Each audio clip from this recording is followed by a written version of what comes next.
Pai. Irmãos, Isaías capítulo 38, vou deixar aí dois versículos, o 2 e o 3. Então virou Ezequias o rosto para a parede e orou ao Senhor e disse: Ah, Senhor, lembra-te, peço-te de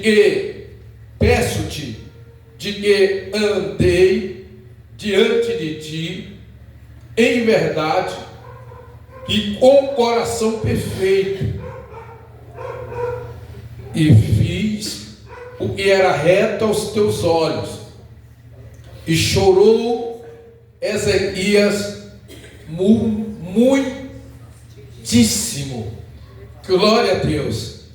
Eu creio que os irmãos leitores da Bíblia, os irmãos conhecem a história do rei Ezequias. Capítulo 38 de Isaías, ele traz aqui uma narrativa acerca da ocasião em que está muito alto, irmão, está muito alto. Se estiver muito alto, a gente baixa. Ele traz uma narrativa acerca da ocasião em que o rei Ezequias ele foi acometido de uma terrível enfermidade. E eu estava analisando que a enfermidade, ela não respeita ninguém, classe social nenhuma. A enfermidade, quando ela vem para rico, ela vem para pobre, ela vem para negro, branco, rico, independente de quem seja a pessoa. A enfermidade, ela não escolhe. Quando ela chega para qualquer pessoa. O único que a enfermidade respeita é Jesus Cristo. Só Ele tem poder sobre a enfermidade. Deus tem dado algumas autonomia para os médicos, a medicina, mas um limite. Mas mesmo com esse limite, a enfermidade ela ultrapassa esse limite. Mas diante de Deus, a enfermidade retrocede. Diante de Cristo, ela não progride. E glória a Deus, aleluia. Ezequias, ele era filho de Acasias, foi um rei temente a Deus. Enquanto o seu pai foi um rei e levou a nação de Judá a se distanciar, a se afastar de Deus, fechando a porta do templo, impedindo o povo de cultuar a Deus, enquanto seu pai colocou deuses em diversos lugares em Judá, e a Bíblia diz que ele fazia algo que era mal aos olhos do Senhor, andou nos caminhos de Jeroboão.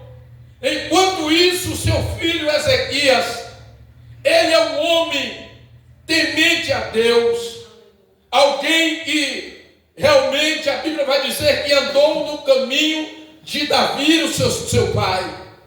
Um homem o qual ele abriu as portas do templo, restituiu novamente a Páscoa, o culto, a adoração a Deus.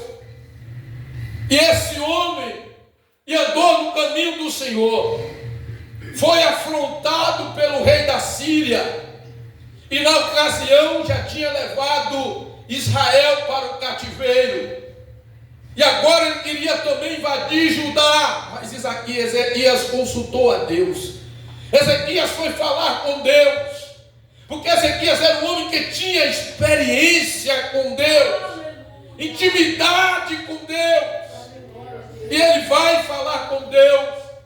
Deus envia um anjo e destrói muitos dos seus inimigos naquela ocasião. E a Bíblia vai dizer que naqueles dias, Ezequias, ele adoece de uma enfermidade mortal. E aí eu pergunto para os irmãos, quem aqui, se eu perguntasse, eu creio que 99% iria dizer que não, porque ninguém quer morrer. Ninguém quer morrer, porque viver é bom demais. É ou não é? Viver é bom demais, ninguém quer morrer. E se houver alguém aqui que quer morrer, pelo amor de Deus, a vida pertence a Deus. Aleluia. Ele é o autor da vida, ele dá a vida e só Ele tem poder de tirar. Aleluia. Eu não sei, talvez você esteja enfrentando tanta coisa que tenha até pedido para Deus tirar a sua vida, mas não faça isso. Não peça para Deus tirar a sua vida. Peça para Deus te ajudar a resolver o problema. Aleluia. Enfrentar o problema de cabeça erguida. Olha você aí, está de pé, está com saúde. Precisa lutar. E imagine alguém chegar até você, porque esse homem é acometido de uma enfermidade mortal. A Bíblia diz mortal. E além disso, a Bíblia diz que Deus envia o profeta Isaías até ele para dizer: põe a tua casa em ordem, porque tu vai morrer e não vai viver. Imagine você enfermo e alguém chegar até você e dizer: põe a tua casa em ordem, porque você vai morrer e não vai viver. E o interessante é que ele diz assim: assim diz o Senhor. Quem está falando é o profeta Isaías. Não é qualquer um, a Bíblia deixa bem claro aqui, e é o profeta Isaías, filho de Amós, alguém muito conhecido, alguém que tinha intimidade com Deus, alguém que quando abria a boca, era Deus falando através da boca dele. Então Ezequias sabe. Imagine se alguém chegasse para você e dissesse isso, que você vai morrer. Qual seria a sua reação? O que você faria no momento desse? É dessa forma que o rei Ezequias se encontra. Enfermo. Se fosse alguém dizia: bicha, você é um... Mas rapaz, você está me amaldiçoando. Mas, irmão, isso aqui é tremendo. A notícia, essa notícia está vindo de Deus. Essa notícia está vindo de Deus. Talvez se o profeta Isaías não ouvisse essa notícia, talvez ele não teria tomado a atitude que ele tomou. Porque quando ele ouve essa notícia, ele faz uma coisa que todo crente deveria fazer. No momento de adversidade, no momento de dificuldade, no momento de aperto, todo crente deveria fazer isso que o rei fez. No momento que ele recebe a notícia: põe a tua casa em ordem. A casa aqui, segundo a palavra no hebraico, no grego, no hebraico, essa palavra casa se refere à vida espiritual, mas também se refere à família, os filhos. Põe a tua casa em ordem. A gente vai ver que lá na frente o filho de Ezequias, quem foi? Irmã Kelly, quem foi? Manassés, um dos piores reis de Israel. Ele precisava colocar a casa dele em ordem, mas a casa que ele precisava colocar em ordem, eu entendo que era a vida dele, por causa do versículo 17. No versículo 17, no cântico de Ezequias, depois da cura, ele vai dizer: eis que para minha paz eu estive em grande amargura, tu, porém, tão amorosamente abraçaste a minha alma, e não caiu na cova da corrupção, porque lançaste para trás das tuas costas todos os meus pecados. Então, ele precisava colocar em ordem era a vida espiritual.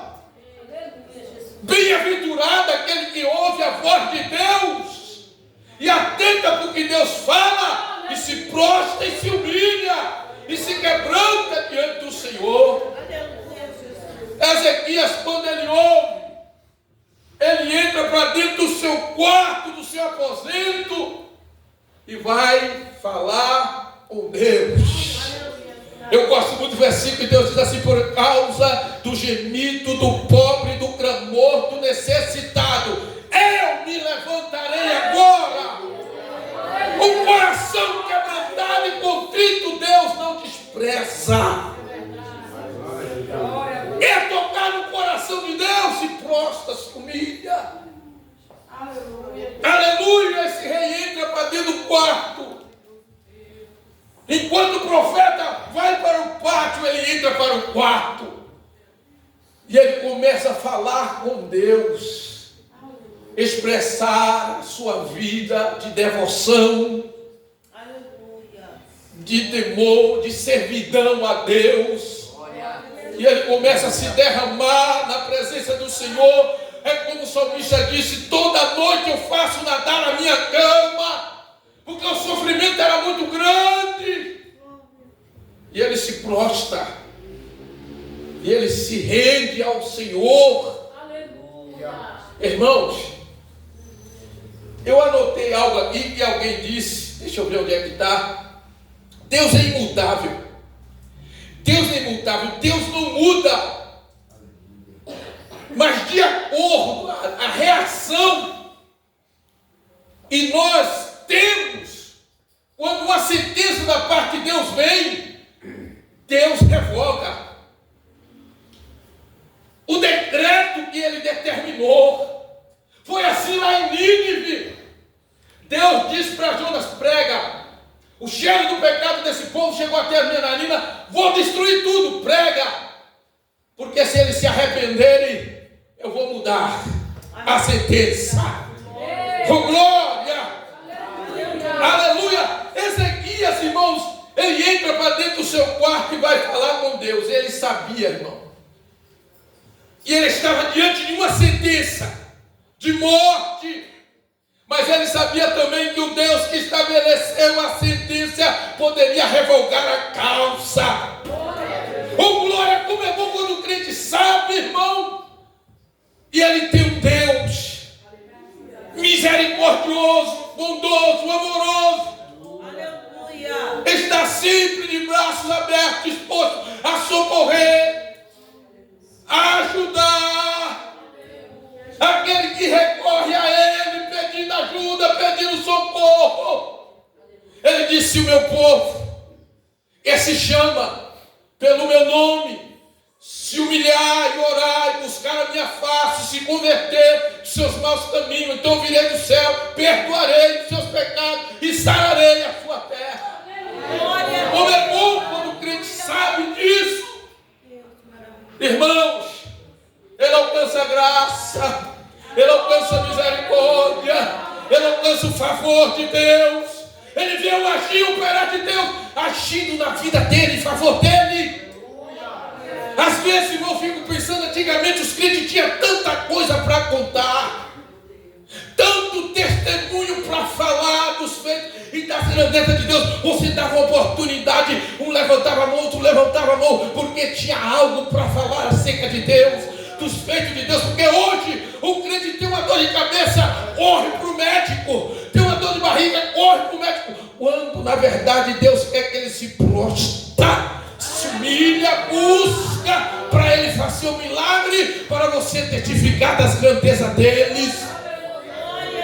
Olha, irmão, eu já vi Deus curar câncer, eu já vi Deus curar AIDS, eu já vi Deus curar tuberculose, eu já vi Deus curar diversos tipos de enfermidade, porque os crentes buscavam, se prostravam e colocavam a causa diante de Deus. Não que você não deva buscar o médico, mas antes de consultar o médico, troque o joelho primeiro, e quando você chegar no médico, ele já vai ter o diagnóstico. Irmão, imagine comigo se Jairo, no momento em que ele ouviu alguém dizer para ele: para de importunar o mestre, porque a menina não está mais enferma, ela morreu. Imagine se naquele momento, e Jesus estava indo com ele para a casa dele, ele dissesse para Jesus: não precisa ir mais na minha casa, Senhor, a minha filha agora não está mais enferma, está morta. Mas Jesus disse para ele: Jairo, continua crendo, permaneça crendo. E ele levou Jesus até a casa dele. Quando Jesus chega lá, Jesus ressuscita a menina. Louvado seja o nome do Senhor. O rei entra para dentro do seu quarto e vai falar com Deus. Tem coisa melhor do que falar com Deus, irmão? Às vezes você pega uma audiência para o deputado, para o vereador, um tratamento nos meus dentes para ficar mais bonito. E aí, tem que marcar, irmão. É de 15, 20 dias, 15, 20 dias. Sentou com a audiência há tantos anos, está aí embaraçada, ninguém faz nada. Ai. E com Deus é diferente. Com Deus o véu do tempo se rasgou de alto a baixo. Você não precisa marcar consulta. Você não precisa esperar meses. Você precisa só abrir a porta do teu quarto e em secreto falar com teu Deus. E ele dos altos céus ouvirá a tua voz, a tua oração, e segundo a sua vontade realizará o desejo do teu coração. E tu verás a tua petição ouvida por ele. A Bíblia diz que as mãos do Senhor não estão encolhidas para que ele não possa salvar, e nem os seus ouvidos agravados para que ele não possa ouvir. O Senhor faz um convite no Salmo dizendo: invoca-me no dia da angústia, que eu te livrarei e tu me glorificarás. A irmã assim leu o versículo de Jeremias 33:3, o Senhor Deus fazendo um convite dizendo: clama a mim, responder-te-ei. Anunciar-te-ei coisas grandes e firmes e tu não sabes. O Senhor Jesus, no capítulo de Mateus 11, ele diz: vinde a mim, todos estáis cansados e sobrecarregados, e eu vos aliviarei. Tomai sobre vos do meu jugo e aprendei de mim, que sou manso e humilde de coração, e encontrarei descanso para vossas almas. Aleluia! Louvado seja o nome do Senhor. O rei entra para dentro do quarto. Interessante, irmão, que a resposta aqui não demorou muito. A resposta não demorou muito, porque a Bíblia vai dizer, e o profeta Isaías ainda estava no pátio. Quando a Bíblia diz que ele entra no quarto, vai dobrar o joelho, vai virar a cara para a parede. Olha, irmão, coisa tremenda. É coisa tremenda, diferente do rei Acasias não, Urias, se não me falha a memória, Urias não. Me fugiu da memória o nome daquele rei. Aquele rei que ficou leproso, que caiu do quarto alto. Diferente daquele rei que caiu daquele quarto alto e ficou enfermo, em vez dele consultar a Deus. Sabe o que ele fez? Ele enviou os seus mensageiros para consultar a Baal-zebub, o Deus de Ecrom. E a Bíblia diz que o anjo do Senhor chegou a ter Elias e disse: vai lá diante do mensageiro do rei Acasias, se não me falha a memória, e diz para ele, e ele não vai sair daquela cama a qual ele subiu, porque não tem Deus em Israel para ele consultar. Elias parou diante dos mensageiros do rei, disse a palavra do Senhor para aquele rei, para aqueles mensageiros. Eles voltaram para o rei, e o rei disse: quem era ele? O rei Acasias mesmo. Acasias, como ele estava vestido? Disseram para ele: olha, ele estava vestido de uma roupa, cingido de um cinto, uma roupa de couro, tal. E o rei disse: Elias. Mandaram prender o profeta, desce fogo do céu, morre não sei quantos soldados. E um desses soldados da liderança pede clemência, pede misericórdia a Elias e diz: vai com a gente. Elias disse: eu vou. O Senhor disse: vai. E a mesma palavra que eu falei, fala de novo para o rei, lá na presença dele. Fala na presença dele. Aleluia. Profeta Elias chega, e é como se o rei dissesse: fala agora, e tu falou para os meus mensageiros. Eita, irmão, crente corajoso. Não escolha pessoas para falar a palavra de Deus. Terra, tu tá se intimidando, covarde. Fala a minha palavra, toma quem doer, fala a palavra de Deus. Não escolha pessoas, não escolha palavras, e amassageia o eco das pessoas. Fala a verdade que ela precisa ouvir. O profeta diz: olha, assim diz o Senhor, da cama que tu subiu, tu não vai descer, tu vai morrer aí, porque tu, em vez de consultar a Deus, tu foi consultar Baal. Viu, irmão? Morreu na hora. Não saiu daquela cama, mas morreu naquela cama. Diferente dele, o profeta Ezequias, o rei Ezequias, ele entra para aquele quarto e se prostra, vira o rosto para a parede e vai buscar em Deus a solução do problema. Ele sabe que ele está diante de uma sentença de morte. E a morte é o fim de um ciclo. E o início de uma vida de eternidade. Com Deus ou sem Deus. Deus ouve a voz do rei. E o profeta Isaías ainda está. Interessante que a Bíblia diz assim, olha, e ele virou Ezequias o rosto para a parede e orou ao Senhor. E a Bíblia diz que ele chorou muitíssimo. É muita lágrima. Quando a Bíblia diz aqui muitíssimo, é muita lágrima. É um arrependimento, não é um remorso, mas um arrependimento sincero, partindo de um coração quebrantado, contrito. Alguém que reconhece e precisa da misericórdia de Deus. Aleluia. E quando isso acontece, a mão de Deus se move, irmão, de uma forma gloriosa. E a Bíblia vai dizer que veio a palavra do Senhor a Isaías dizendo: vai dizer a Ezequias, assim diz o Senhor teu, Davi teu pai, ouvi a tua oração e vi as tuas lágrimas, e eis que acrescentarei aos teus dias 15 anos de vida. A Bíblia diz, irmãos, que aquele que se humilha será exaltado, mas aquele que se exalta será humilhado. Na carta de 1 Pedro, capítulo 5, diz: humilhai-vos, pois debaixo da potente mão de Deus, para que no tempo certo ele vos exalte, lançando sobre ele toda a vossa ansiedade. Aleluia. Deus ouve a oração do rei, acrescenta os seus dias de vida, 15 anos de vida. Imagine, irmão, você saber e você está sentenciado à morte, e daí a pouco você está ouvindo do mesmo profeta, e Deus usou para te dar uma sentença de morte, e essa sentença de morte está revogada. Esse Deus é tremendo, não é? Olha o que está escrito em Jeremias 18. Jeremias 18. Isso aqui eu não tenho na mente, não. Olha o que está em Jeremias 18 para me encerrar.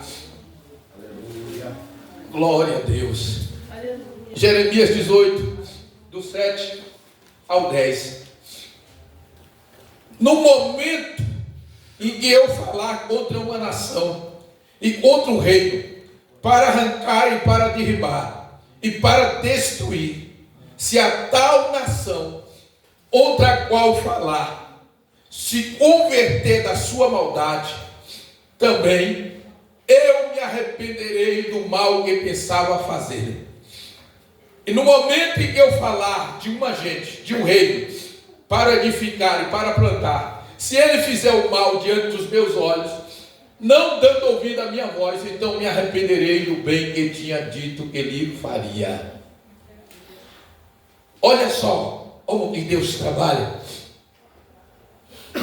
Quando alguém reconhece e precisa alcançar a misericórdia de Deus, porque a Bíblia diz que a misericórdia de Deus é a causa de não sermos consumidos vivos. Eu não sei qual é a sua causa aqui esta noite, não sei qual a situação que você está vivendo, vivenciando, mas uma coisa eu sei te dizer: não cruze os braços, não cruze os braços, não entregue os pontos, mas erga a sua cabeça e lute, leve a causa para Deus. Se você trazer a causa para mim, eu não tenho solução, mas se você levar a causa para Deus, eu creio que Deus pode trabalhar e fazer coisas tremendas, Porque a Bíblia diz: o que é impossível para o homem é possível para Deus. Aquilo que está fora do meu, do teu alcance, está dentro, aleluia, do alcance de Deus. E Deus pode fazer uma mudança tão grande. E você vai ver a glória da segunda casa será maior do que a da primeira. Porque alguém tem dito, como disseram para aquele povo da época de Ageu: nunca mais nós veremos um templo como nós vimos o templo de Salomão. Mas Deus usou o profeta para dizer que a glória da segunda casa, vocês viram a glória do templo de Salomão, a magnitude do templo de Salomão, está dizendo que esse templo agora de Zorobabel não é nada, pois eu sou o dono do ouro e da prata. A glória da segunda casa será maior do que a da primeira. Então, se você buscar, Deus tem solução. Deus pode reverter o quadro. Você já viu muito quadro de situação sendo revertida por Deus. E aí você acha que a sua causa é tão difícil para Ele. Eu sei que, como nós, anteontem, Domingo, o irmão Florisvaldo, nós fomos visitar o irmão Luciano. Antes de ontem nós fomos visitar o Luciano, e eu continuo pedindo oração por ele a Deus, aos irmãos. E tinha um rapaz lá, e quando nós estávamos orando por ele, ele pediu oração: ora por mim. Nós oramos pelo Luciano. Eu sei que tem causa, e vai levar até a morte, não tem jeito. Mas ainda que seja levado até a morte, mas pelo menos você lutou. Pelo menos você fez alguma coisa. Agora o ruim é quando o crente está diante de uma situação e ele cruza o braço, vê a casa cair e não faz nada.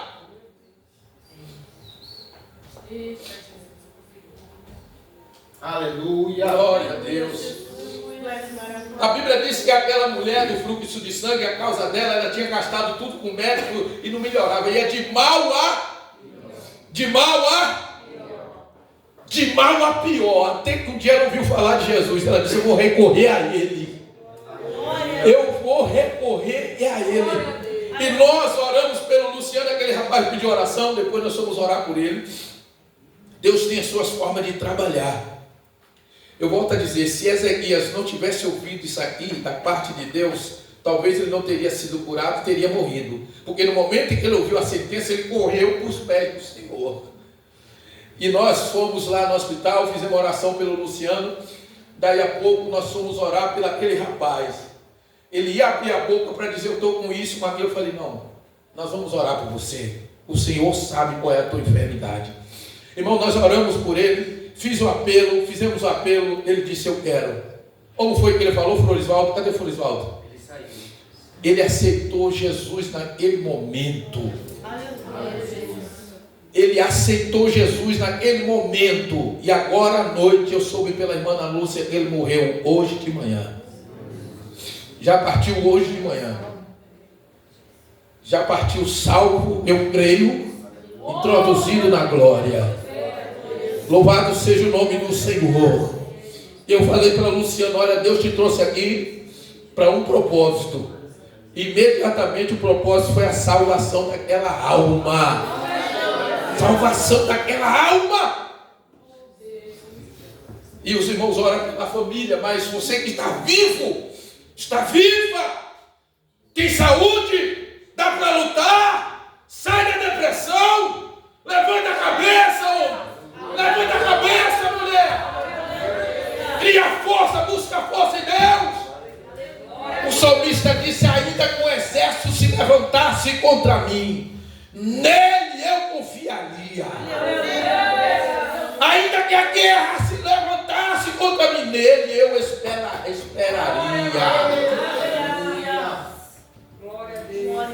Levante a sua cabeça nessa noite, deixa de desânimo. Tem gente com situação pior do que você. Tem gente com situação. Esses dias eu falei para o meu pai, ele falou: estou com a dor aqui, estou com a dor. Meu pai, o senhor está com 83 anos, olha o privilégio que Deus lhe deu para viver 83 anos. O senhor está de pé, está andando. Glorifique a Deus, agradeça a Ele. Você tem pão, comida, tem casa. Prega, mas rapaz, está chorando por quê? Levanta sua cabeça, luta, corra atrás, desperta tu que dorme. Tem situações aí, pessoas estão vivendo bem pior. Vira a cara para a parede. A Bíblia diz assim: põe a boca no pó. Talvez ainda há esperança. Põe a boca no pó para você ver. Começa a jejuar, começa a consagrar, faz campanha. Antigamente você tem que passar: pastor, me dá uma semana para mim fazer uma campanha. Vinha para a igreja fazer a campanha sozinho muitas das vezes. Hoje só quer vir se tiver de casa cheia. Irmão, faz um propósito, jejua, consagra para você ver que Deus não faz coisas grandes. Deus trabalhou.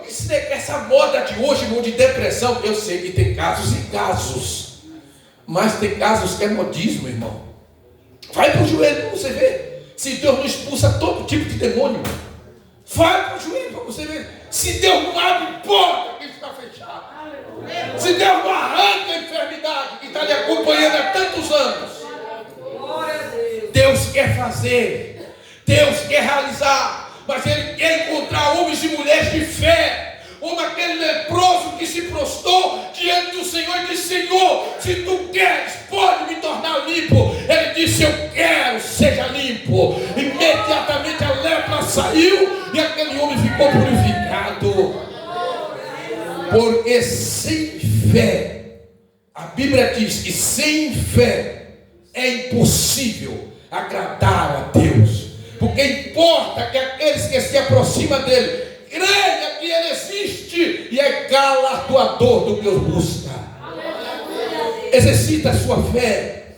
Eu não estou na sua pele, eu não sei da sua causa, do seu problema, mas seu problema, sua causa não é impossível para Deus. Não é impossível para Deus. Leva a causa para Ele. Pega essa receita que eu estou lhe dando aqui essa noite, e você vai ver que a vontade de Deus vai prevalecer na sua vida. Vai. E se for da vontade de Deus, você permaneça. O espinho na carne, uma coisa Deus vai falar para você: a minha graça te basta, porque o meu poder se aperfeiçoa na fraqueza.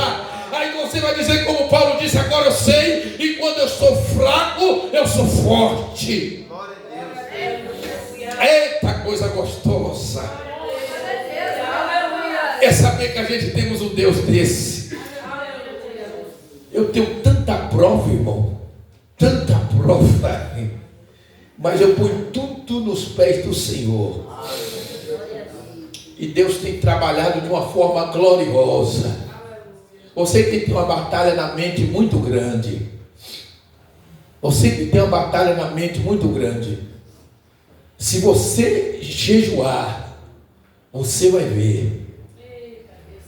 Porque isso que chegou até a sua mente não provém de Deus. Porque tudo aquilo que provém do inimigo é matar, roubar e destruir. Mas Cristo veio para dar vida e vida com abundância. Preserve a sua vida. A sua vida pertence ao Senhor. Amém?